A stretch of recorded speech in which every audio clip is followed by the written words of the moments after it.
Did you know that Dubrovnik was once a fully autonomous, aristocratic, maritime republic? It even managed to strike a deal with the Ottomans.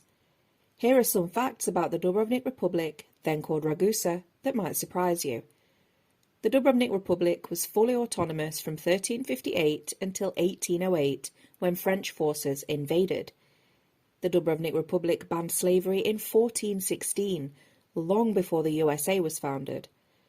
A few years later, in 1432, the first orphanage in the world opened its doors there. Another oldest in the world claim is held by Ragusa's insurance law, validated in 1395. The claim is that the world's first pharmacy also hails from the Dubrovnik Republic. It opened its doors in 1317 and still exists today, albeit with some more modern remedies.